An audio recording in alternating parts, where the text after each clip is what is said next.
Libya থেকে হজের উদ্দেশ্যে রওনা হওয়া গাদ্দাফি নামের এক জাতির সাথেই ঘটে রহস্যময় ঘটনাটি। বিস্তারিত জানাচ্ছেন ইশতিয়াক হোসেন। পবিত্র হজকে ইসলাম ধর্মের একটি গুরুত্বপূর্ণ স্তম্ভ হিসেবে বিবেচনা করা হয়, যা মুসলিমদের জন্য একটি বাধ্যতামূলক ধর্মীয় কর্তব্য।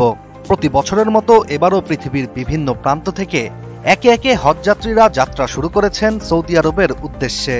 সেই ধারাবাহিকতায় লিবিয়া থেকে হজ পালনের নিয়ত ও ধর্মের প্রতি বিশ্বাস নিয়ে আমির আল মাহাদি মনসুর গাদ্দাফিও রওনা দেন।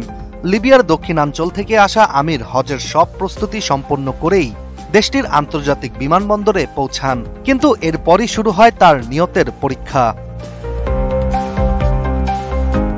আমির বিমানবন্দরে পা রাখার পরই বুঝলেন শুধু একটি নাম মানুষকে কতটা বিপদে ফেলতে পারে। সৌদি আরবের বিমানে ওঠার আগে নামে গাদ্দাফি থাকায় আমিরকে আটকে দেয়া হয় ইমিগ্রেশনে। লিবিয়ার এক সময়ের শাসক ও আন্তর্জাতিক নিরাপত্তার জন্য সন্দেহভাজন ব্যক্তি হিসেবে পরিচিত ছিলেন মুয়াম্মর গাদ্দাফি।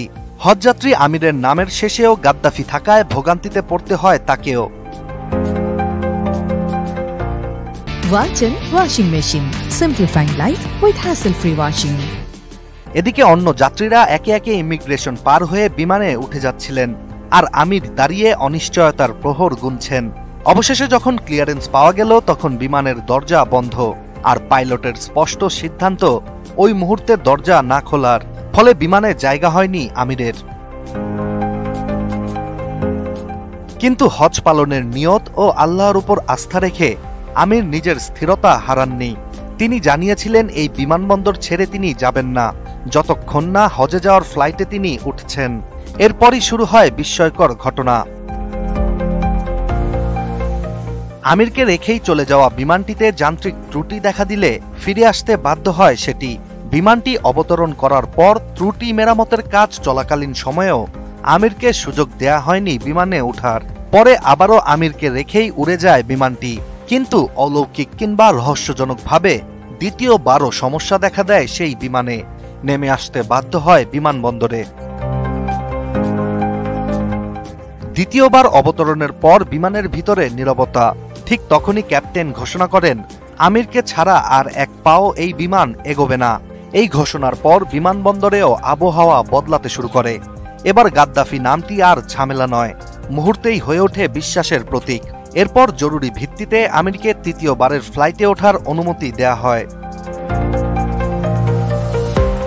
এবার কোনো যান্ত্রিক ত্রুটি ছাড়াই আমিরকে নিয়ে সৌদি আরবের উদ্দেশ্যে উঠতে শুরু করে বিমানটি। এই ঘটনার পর স্থানীয় একাধিক গণমাধ্যমকে আমির বলেন তিনি শুধু হজ করতে চেয়েছিলেন। তিনি জানতেন যে তার নিয়ত যদি হজ হয় তাহলে কেউ তাকে আটকাতে পারবে না। সবকিছুই আল্লাহর ইচ্ছায় হয়। হজযাত্রার এই রহস্যময়ী ঘটনা ও আমিরের অটল বিশ্বাস বর্তমানে অনেককেই আবারও ভাবতে বাধ্য করছে, অলৌকিক ঘটনা কি সত্যি ফুরিয়ে গেছে? এছাড়া শুধু যন্ত্র নয়, হয়তো নিয়তিরও ইচ্ছে ছিল বিমানটি আমিরকে নিয়েই উড়বে। Ishtiaq Hossain, ATN news.